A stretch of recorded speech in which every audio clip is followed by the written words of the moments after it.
10 বছরের খিলাফতের পর হজরত ওমর রাদিয়াল্লাহু তিনি পৃথিবী থেকে বিদায় নেন।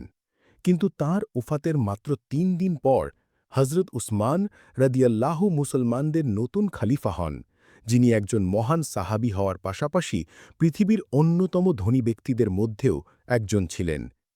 এরপর হজরত উসমান রাদিয়াল্লাহু ১২ বছর পর্যন্ত মুসলমানদের খলিফা ছিলেন। এই সময় তিনি মুসলমানদের একটি কুরআনের ওপর একত্রিত করেন, ইসলামের প্রথম মুদ্রা তৈরি করেন, মক্কা ও মদিনার মসজিদগুলোকে সম্প্রসারিত করেন, যা আজও চলমান। কিন্তু খিলাফতের সর্বপ্রথম এবং সবচেয়ে বড় বিদ্রোহ হজরত উসমান রাদিয়াল্লাহুর সময়েই হয়েছিল। কিন্তু সমস্যা হল, এত কিছুর পরেও মানুষ বাকি দুই খালিফা সম্পর্কে অনেক কিছু জানলেও হজরত উসমান রাদিয়াল্লাহু সম্পর্কে খুব কমই জানে। অথচ হজরত উসমান রাদিয়াল্লাহু-এর জীবন কাহিনী অনেক অনুপ্রেরণাদায়ক। কারণ হজরত উসমান রাদিয়াল্লাহু খলিফা হওয়ার অনেক বছর আগে মক্কার কোনো সাধারণ ঘরে নয়, বরং মক্কার সবচেয়ে ধনী পরিবার বনু উমাইয়াতে জন্মগ্রহণ করেন। এবং তার পিতা আফফানের মক্কায় কাপড়ের একটি বিশাল ব্যবসা ছিল, যা মক্কার বাইরে রোম এবং ইয়েমেন পর্যন্ত বিস্তৃত ছিল। কিন্তু হঠাৎ একদিন যখন হজরত উসমান রাদিয়াল্লাহু আনহের বয়স খুবই কম ছিল, তখন তার পিতা আফফান কোনো এক সফর থেকে ফেরার পথে ইন্তেকাল করেন। ইন্তেকালের আগে আফফানের দুটিই সন্তান ছিল, পুত্র উসমান এবং কন্যা আমিনা। ইসলামের আগে আরবের নিয়ম ছিল যে বাবার মৃত্যুর পর সমস্ত সম্পত্তি তার পুত্রের কাছে যেত এবং কন্যারা কিছুই পেত না।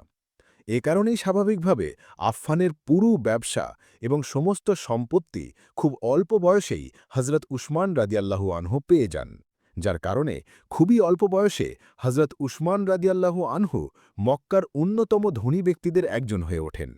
এই কারণে মক্কার সমস্ত যুবক হজরত উসমান রাদিয়াল্লাহু আনহুকে একজন রোল মডেল হিসাবে দেখত। এত সম্পদ থাকা সত্ত্বেও হজরত উসমান রাদিয়াল্লাহু আনহু মক্কার অন্যান্য যুবরাজদের মতো বিলাসবহুল জীবন কাটানোর পরিবর্তে তার পারিবারিক ব্যবসায় মনোযোগ দেন এবং সেটিকে একটি আন্তর্জাতিক ব্যবসায় পরিণত করেন। নিজের এই ব্যবসার কারণেই হজরত উসমান রাদিয়াল্লাহু আনহু মক্কায় এতটাই বিখ্যাত হন যে মক্কার মায়েরা তাদের সন্তানদের বলতেন, আমি তোমাকে ততটাই ভালোবাসি যতটা কুরাইশরা উসমানকে ভালোবাসে। যখন হজরত উসমান রাদিয়াল্লাহু আনহু মক্কায় তার কাপড়ের ব্যবসা করছিলেন, ঠিক একই সময় আরেকজন ব্যক্তির ব্যবসাও খুব দ্রুত এগিয়ে যাচ্ছিল। তিনি হলেন হজরত আবু বকর রাদিয়াল্লাহু আনহু, এবং এখান থেকেই এই দুই মহান সাহাবীর বন্ধুত্ব শুরু হয়। যখন হজরত উসমান রাদিয়াল্লাহু আনহু এর ব্যবসা মক্কায় তার শিখরে ছিল, ঠিক সেই সময়েই মক্কার একটি গুহায় রসূলুল্লাহ সাল্লাল্লাহু আলাইহি ওয়াসাল্লামের উপর প্রথম ওহী নাজিল হয়। পড়ুন। রাসূলুল্লাহ সাল্লাল্লাহু আলাইহি ওয়াসাল্লামের পরিবারের পর সর্বপ্রথম ইসলাম গ্রহণ করেন হজরত আবু বকর রাদিয়াল্লাহু আনহু। ইসলাম গ্রহণের পরপরই তিনি সরাসরি তার বন্ধু হজরত উসমান রাদিয়াল্লাহু আনহু এর কাছে যান এবং তাকেও ইসলামের পথে নিয়ে আসেন। যাকে মক্কার যুবকেরা তাদের রোল মডেল মনে করত, সেই হজরত উসমান রাদিয়াল্লাহু আনহু এর ইসলাম গ্রহণ করাটা পুরো মক্কা এবং বিশেষ করে তার পরিবার বনু উমাইয়ার জন্য একটি বড় ধাক্কা ছিল। কারণ সবাই বুঝতে পেরেছিল যে হজরত উসমান রাদিয়াল্লাহু আনহু এর পর মুসলমানদের আর অর্থের অভাব হবে না। কারণ হজরত উসমান রাদিয়াল্লাহু আনহু বনু উমাইয়ার প্রথম এবং একমাত্র ব্যক্তি ছিলেন যিনি তার পরিবারের বিরুদ্ধে গিয়ে ইসলাম গ্রহণ করেছিলেন।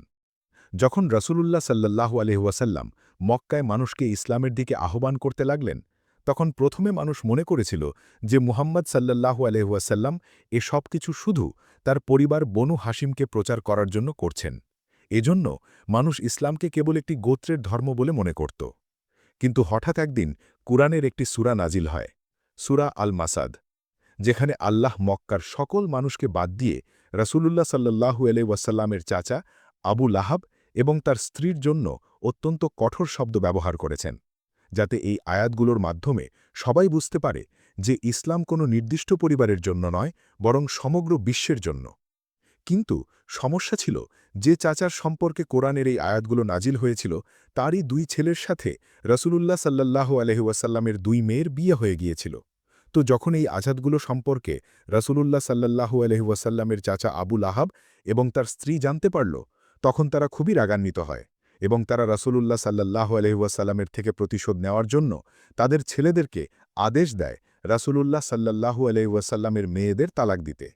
যখন হজরত উসমান রাদিয়াল্লাহু আনহু দেখলেন যে শুধু রাসূলুল্লাহ সাল্লাল্লাহু আলাইহি ওয়াসাল্লামকে দুর্বল করার জন্য তার মেয়েদের তালাক দেওয়া হয়েছে, তখন তিনি সরাসরি রাসূলুল্লাহ সাল্লাল্লাহু আলাইহি ওয়াসাল্লামের কাছে যান এবং তার কন্যা রুকাইয়াহ রাদিয়াল্লাহু আনহা এর পানি প্রার্থনা করেন।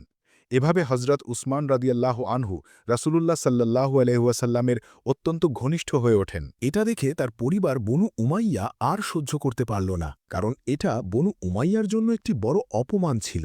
তাই এখন অন্য মুসলমানদের মতোই বনু উমাইয়াও হজরত উসমান রাদি আনহুর মতো শক্তিশালী ব্যক্তির ওপর অত্যাচার শুরু করে।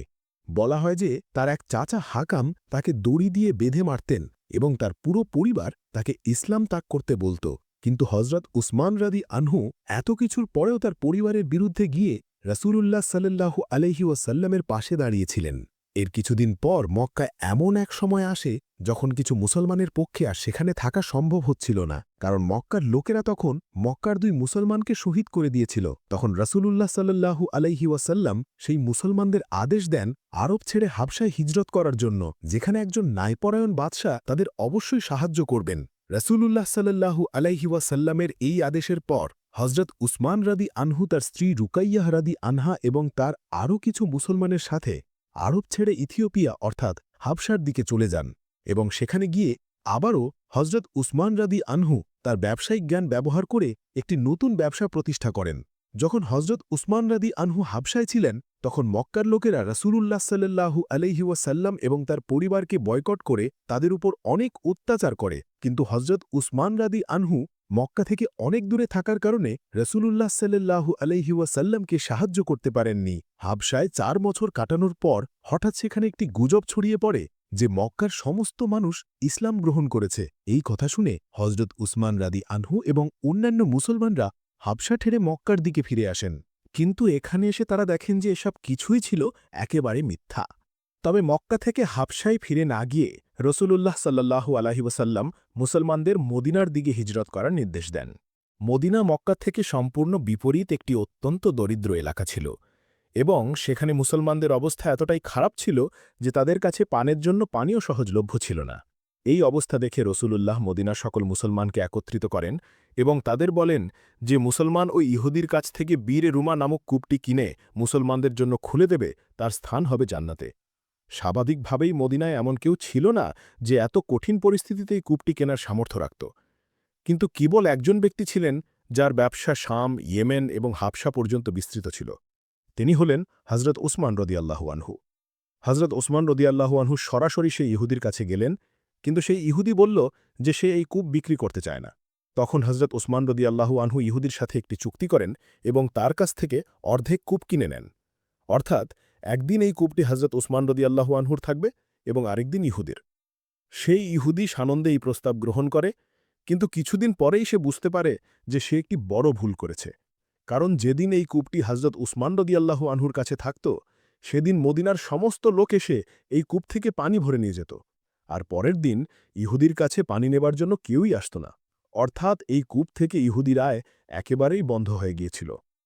তখন সেই ইহুদি হজরত উসমান রাদিয়াল্লাহু আনহুর কাছে এসে বাধ্য হয়ে পুরো কূপটি বিক্রি করে দেয়। এভাবে হজরত উসমান রাদিয়াল্লাহু আনহু 20,000 দেরহামে এই কূপটি কিনে মুসলমানদের জন্য দান করে দেন।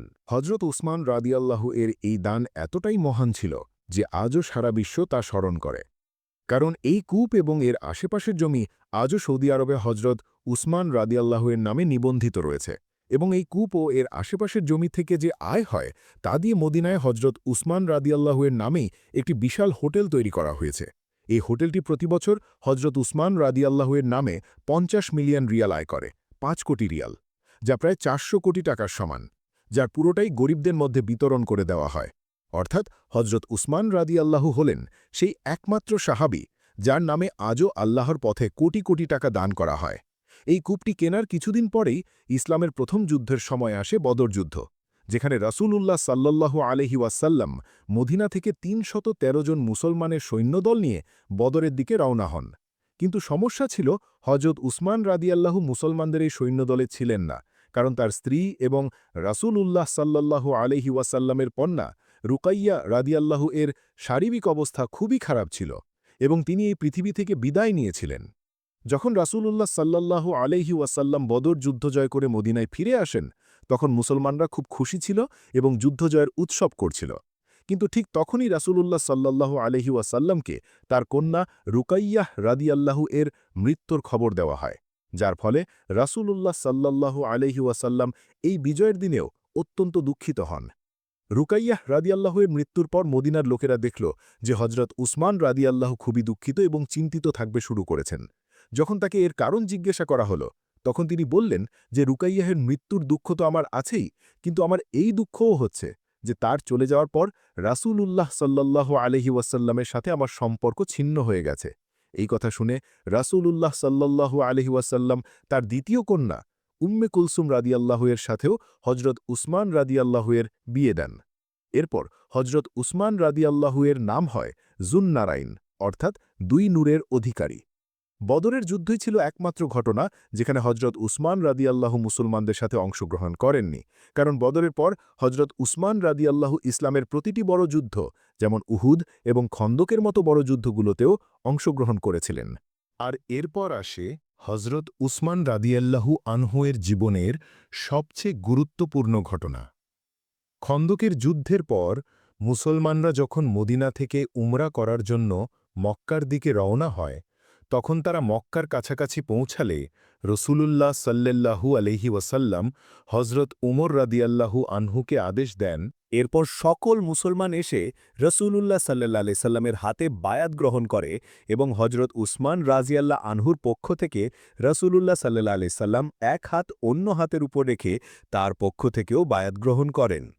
অর্থাৎ মুসলমানদের পুরো সৈন্যদল হযরত উসমান রাদিয়াল্লাহু আনহুর জন্য নিজেদের জীবন দিতে প্রস্তুত ছিল।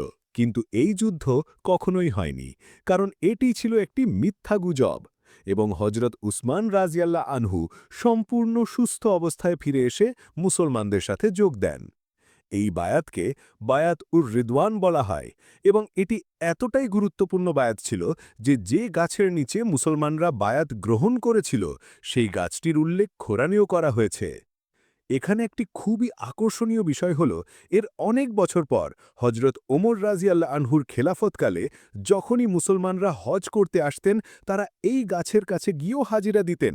এটি এমন একটি কাজ ছিল যার ইসলামে কোনো উল্লেখ নেই, এবং হযরত উমর রাদিয়াল্লাহু আনহু চাননি যে মুসলমানরা ইসলামে নতুন নতুন প্রথা তৈরি করুক। তাই হযরত উমর রাদিয়াল্লাহু আনহু তার খেলাফতে এই গাছটি কেটে ফেলার নির্দেশ দেন। এজন্য আজ পর্যন্ত কেউ জানে না যে সেই গাছটি আসলে কোথায় ছিল। এরপর মদিনায় হযরত উসমান রাদিয়াল্লাহু আনহুর গুরুত্ব এতটাই ছিল যে একদিন রাসূলুল্লাহ সাল্লাল্লাহু আলাইহি সাল্লাম একটি ছোট যুদ্ধের জন্য মদিনা থেকে অনেক দূরে চলে যান। যাওয়ার আগে তিনি তার জায়গায় মদিনার নেতা হিসেবে হযরত উসমান রাদিয়াল্লাহু আনহুকে নিযুক্ত করেন। এরপর ইসলামের প্রতিটি ঘটনায় হযরত উসমান রাদিয়াল্লাহু আনহু রাসূলুল্লাহ সাল্লাল্লাহু আলাইহি সাল্লামের ঘনিষ্ঠ সঙ্গী ছিলেন। খাইবার, মক্কা বিজয়, হুনেইন, এই সমস্ত যুদ্ধের পর অবশেষে এমন একটি যুদ্ধ আসে যার কারণে আজও হযরত উসমান রাদিয়াল্লাহু আনহুকে স্মরণ করা হয়। এভাবে ইসলাম সমগ্র আরবে ছড়িয়ে পড়ে এবং তখন মুসলমানদের যুদ্ধ সরাসরি সেই সময়ের সুপার পাওয়ার রোমান সাম্রাজ্যের সাথে শুরু হয়। কিন্তু রোমান সাম্রাজ্যের সাথে যুদ্ধ করা কোনো সহজ কাজ ছিল না। এর জন্য মুসলমানদের অনেক সম্পদ এবং শক্তির প্রয়োজন ছিল। তাই রাসূলুল্লাহ সাল্লাল্লাহু আলাইহি ওয়াসাল্লাম তাবুকের যুদ্ধের জন্য ৩০,০০০ সৈন্যের একটি দল একত্রিত করেন। তখন ৩০,০০০ সৈন্যের দলকে পরিচালনা করা একটি খুব কঠিন কাজ ছিল। তাই রাসূলুল্লাহ সাল্লাল্লাহু আলাইহি ওয়াসাল্লাম সমগ্র মুসলিম উম্মার কাছে আবেদন করেন যে যার যতটা সম্ভব সে যেন এই সৈন্যদলকে সাহায্য করার জন্য অর্থ ব্যয় করে, এবং যে ব্যক্তি নিজের সম্পদ দিয়ে এই সৈন্যদলকে সাহায্য করবে তার বিনিময়ে রাসূলুল্লাহ সাল্লাল্লাহু আলাইহি ওয়াসাল্লাম তাকে বেহেশতের সুসংবাদ দেন। এই কথা শুনে হযরত আবু বকর রাদিয়াল্লাহু তাআলা আনহু তার ঘরের সমস্ত জিনিসপত্র এনে দান করে দেন। হযরত উমর রাদিয়াল্লাহু তাআলা আনহু তার ঘরের অর্ধেক জিনিস দান করেন। মুসলিম নারীরা তাদের গহনা দান করেন। এমনকি একজন গরিব সাহাবীও ছিলেন, যিনি কিছু খেজুর এনে রাসূলুল্লাহ সাল্লাল্লাহু আলাইহি ওয়াসাল্লামের সামনে পেশ করেন। এতে অবশ্যই মুসলমানদের সৈন্যদলের লাভ হয়েছিল। কিন্তু আসলে এই পুরো সৈন্যদলের পেছনে সবচেয়ে বেশি অর্থায়ন ছিল মাত্র একজন সাহাবীর, হযরত ওসমান রাদিয়াল্লাহু তাআলা আনহুর। যখন মুসলমানরা তাবুকের যুদ্ধের জন্য চারদিক থেকে একত্রিত হতে শুরু করে, তখন হজরত ওসমান রাদিয়াল্লাহু তাআলা আনহু তাদের জন্য সর্বপ্রথম ১,০০০ উট, ৭০টি ঘোড়া, ১০,০০০ স্বর্ণমুদ্রা এবং ৭০,০০০ রৌপ্য মুদ্রা এই সব কিছু মুসলমানদের সৈন্যদলের জন্য দান করে দেন, যার হিসাব যদি আজ করা হয় তবে তা বিলিয়ন টাকার সমান হবে। রাসূলুল্লাহ সাল্লাল্লাহু আলাইহি ওয়াসাল্লাম এই মুদ্রাগুলো হাতে নিয়ে বলেন, আজকের পর ওসমান যাই করুক না কেন তার কোনো ক্ষতি হবে না। হজরত ওসমান রাদিয়াল্লাহু তাআলা আনহু এবং অন্যান্য মুসলমানদের সাহায্যে মুসলমানদের সৈন্যদল মদিনা থেকে রোমান সাম্রাজ্যের দিকে রওনা হয়। কিন্তু এই সৈন্যদল এতটাই বড় ছিল যে কেবল তাদের খাওয়া দাওয়ার খরচই অনেক ছিল। আর কিছুদিন পরেই এই সৈন্যদলের খাবার ও পানীয় সরঞ্জাম শেষ হয়ে যেতে থাকে এবং লোকেরা সাহায্যের জন্য রাসূলুল্লাহ সাল্লাল্লাহু আলাইহি ওয়াসাল্লামের দিকে তাকাতে থাকে। এই দেখে হজরত উসমান রাদিয়াল্লাহু আনহু দ্রুত গতিতে যান এবং আবারও অনেক উট, খাবার ও পানীয় জিনিসপত্র দিয়ে ভরে মুসলমানদের সৈন্যদলের দিকে নিয়ে আসেন। যখন রাসূলুল্লাহ সাল্লাল্লাহু আলাইহি ওয়াসাল্লাম হজরত উসমান রাদিয়াল্লাহু আনহুয়ের এই কাফেলাটিকে দূর থেকে আসতে দেখলেন, তখন তিনি খুব খুশি হন এবং লোকদের বলেন, ওই দেখো, তোমাদের সাহায্যের জন্য লাল উটগুলো জিনিসপত্র নিয়ে আসছে। আর যখনই এই কাফেলাটি পৌঁছায়, রাসূলুল্লাহ সাল্লাল্লাহু আলাইহি ওয়াসাল্লাম আল্লাহর কাছে দোয়া করেন, হে আল্লাহ, আমি উসমানের প্রতি সন্তুষ্ট, আপনিও উসমানের প্রতি রাজি হয়ে যান। কিন্তু সমস্যা হল, মুসলমানরা যখন তাবুকের যুদ্ধের জন্য পৌঁছায়, তখন রোমান সাম্রাজ্যের সৈন্যদল আগেই সেখান থেকে পালিয়ে গিয়েছিল, অর্থাৎ কোনো যুদ্ধই হয়নি। এখন তো এটাই হওয়ার কথা ছিল যে হজরত উসমান রাদিয়াল্লাহু আনহু তার দান করা সমস্ত সম্পদ মুসলমানদের সৈন্যদল থেকে ফিরিয়ে নেবেন, কিন্তু তিনি তা করেননি এবং যুদ্ধ না হওয়ার সত্ত্বেও তিনি তার সমস্ত সম্পদ মদিনার রাষ্ট্রের জন্য দান করে দেন। এভাবেই রাসূলুল্লাহ সাল্লাল্লাহু আলাইহি ওয়াসাল্লাম তার শেষ দিন পর্যন্ত হজরত উসমান রাদিয়াল্লাহু আনহু-এর প্রতি সন্তুষ্ট ছিলেন। এজন্যই তার ওফাতের পর ইসলামের প্রথম খলিফা হজরত আবু বকর রাদিয়াল্লাহু আনহু হজরত উসমান রাদিয়াল্লাহু আনহুকে তার প্রধানমন্ত্রী নিযুক্ত করেন। আর হজরত উসমান রাদিয়াল্লাহু আনহু সেভাবেই তার ব্যবসার শক্তি দিয়ে মুসলমানদের এই খিলাফতকে সমর্থন জুগিয়ে যান। কিন্তু যখনই হজরত উমর রাদিয়াল্লাহু আনহু-এর শাহাদাতের পর হজরত উসমান রাদিয়াল্লাহু আনহু মুসলমানদের খলিফা হন, তখন রোমান এবং পারস্য সাম্রাজ্যের শাসকরা বুঝতে পারে যে এটাই মুসলমানদের খিলাফত শেষ করার উপযুক্ত সময় এবং তারা চারদিক থেকে মুসলমানদের এই খিলাফতের উপর আক্রমণ করে বসে। এখন হজরত উসমানকে প্রমাণ করতে হতো যে তিনি হজরত উমর রাদিয়াল্লাহু আনহু-এর এই বিশাল খিলাফতকে রক্ষা করতে পারবেন কিনা।